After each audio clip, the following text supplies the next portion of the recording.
What is going on, everybody?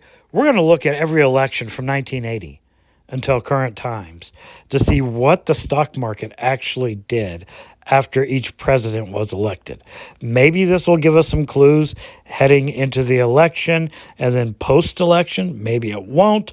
But I did find some things absolutely fascinating about the markets during from 1980 to 2020. So, hope you enjoy this. This is Mike, the Tactical Stock Scalper. All right. Now, I know there's a lot of geopolitical things that have happened from 1980 until now, and a lot of boom and busts, but we're not looking at that. We're just looking at the market. So let's start here. 1980, Ronald Reagan, Republican, was elected. And you could see there for the first, 1, 2, 3, 4, 5, 6, 7, 8, 9, about 9 months, the market stayed relatively flat in 1980, dipped there for darn near a year and a half, and then since that point, ripped up. So from 1980, if we just want to look at it like this, from that election cycle until 1984, till the next election cycle, Ronald Reagan, in his presidency, the market went up. All right, let's move to the next election cycle. And right here, again, Ronald Reagan won in 84, Republican. And you could see it stayed flat for the next month in December after he is elected, like literally flat. And then after that, rocketed up. So you can see there is where he got elected to the next election period. So that is 2 cycles in a row. So if we start here where he got elected, where SPX was at 130, after his 2 terms, SPX was up to 300. Pretty fantastic stuff for the market after Ronald Reagan was elected. All right, now in 1998, George Bush Sr. was elected. You can see where the line I drew right there in November of 98. Again, for the second presidency in a row, December was flat, and then after that, took off. Came up there, consolidated for darn near a year. It consolidated.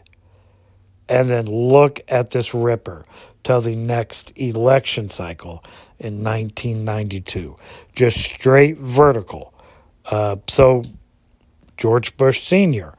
went from his first president, or from when he got elected until the next election cycle, the market went up.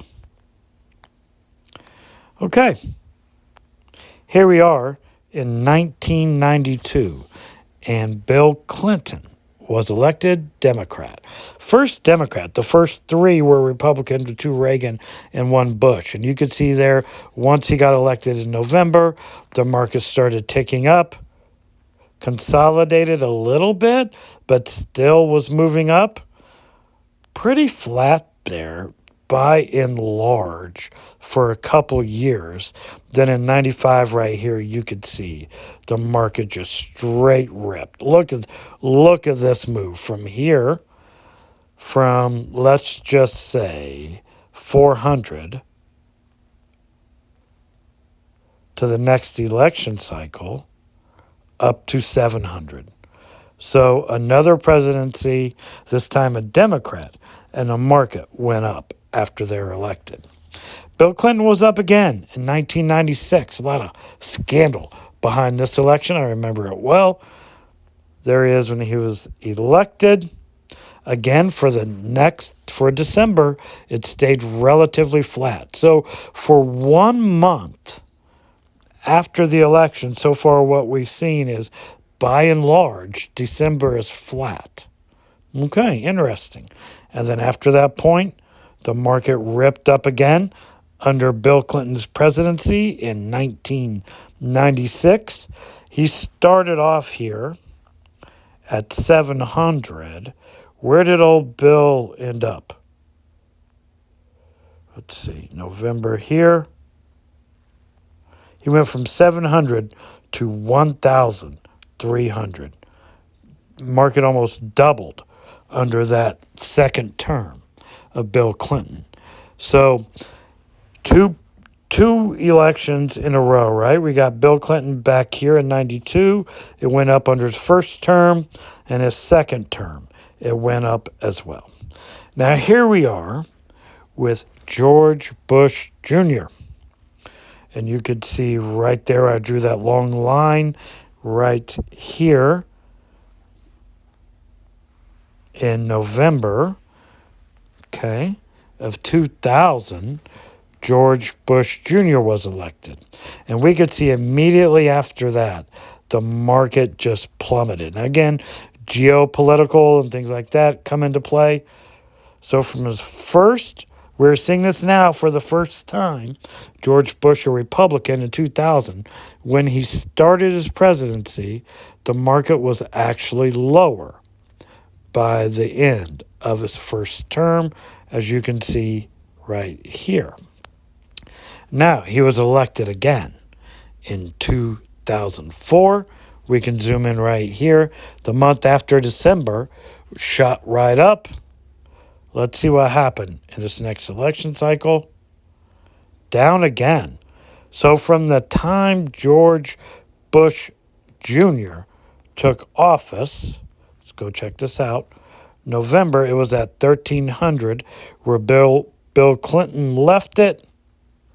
By the time George Bush Jr. was done, the market was back to 700. So he lost all the value. Well, not him, but since his presidency, the value was all the way back to where Bill Clinton was right in there at $700. Fascinating stuff. Now, just 2008 election. The market was dropping drastically, and in 2008, Barack Obama, a Democrat, was elected. Initially, right here, let's zoom in here a little bit, right in here, the market went down for 1, 2, 3, 4, 5 months in a row, 6, 7 months until it became flat again. And then after that, the market found that $700 support from way back when and ripped up from there until the next election cycle in 2012. So we can see he took it from 700 from his presidency, from 700 right back up. Now we're in this 1,300-ish to 1,400 zone right in here. So the market literally went almost right back up to where it was left off with George Bush Jr. So now here we are in 2012. Barack Obama is up for re-election, and we can see he got elected here. Draw another line. Right, in 2012, December, again flat. This is what I've noticed since I did this comparison, was how flat December actually was after each election cycle. There's been one that it went down, a couple that it went up, but by and large, December is relatively flat. Interesting. And then since that point, his election in 2012, look at this. Holy cow.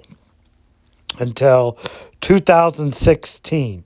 So when Barack Obama took office in 2008, way back over here, the market was between 700 and 800. When he finished his 2 terms, the market was up to 2,000. What? Wow. I'm amazed at how far it went up from 2008 to 2016. What?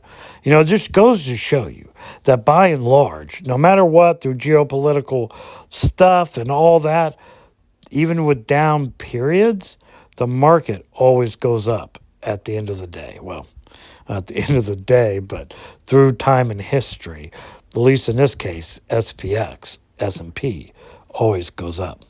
So let's look at 2016. 2016, right here. Donald Trump was elected, Republican. Right there, okay?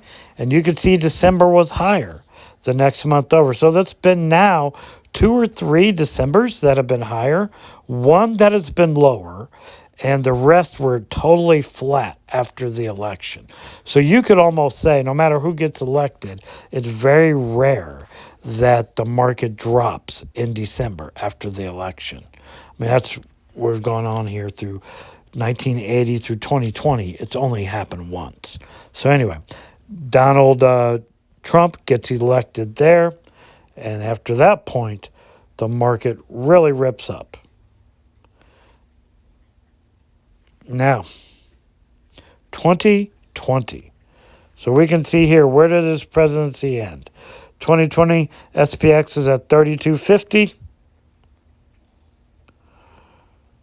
Mr. President Trump got this around, 2,000, just say 2,200 roughly. So 2,200 on up to 3,200. Pretty nice rise under Donald Trump. Now, what about 2020 election? Democrat Joe Biden won this election. And what happened here? Let's look. Again, up in December. So only once out of all this time, the market has went down after the election, meaning December. After that, it's been up or flat for December. That tells me that, by and large, it's good to stay invested during election cycles. So after Joe Biden took office in 2020, where did he end up? Right up here. Right up here. So the market has gone up after Joe Biden, gone up after Donald Trump, Republican and Democrat, right there. 2 Democrats back to back with Obama, the market went up. The only time it's went down since 1980 was basically a 8-year period during Bush Jr. was president. Look at that. Started off here. First term ended lower. Second term ended lower. So even during those down periods, that December was either up or flat. Let's check this one. This one, it was down. This one, it was down. So we're talking about 3 down, and the rest have been flat or up. Hope you enjoyed the content, and it just lets me know that by and large, the market goes up. It makes me feel safe staying invested during the elections, that it just doesn't go down too often as opposed to flat or going up after the elections. Hope you enjoyed it. This is Mike, the Tactical Stock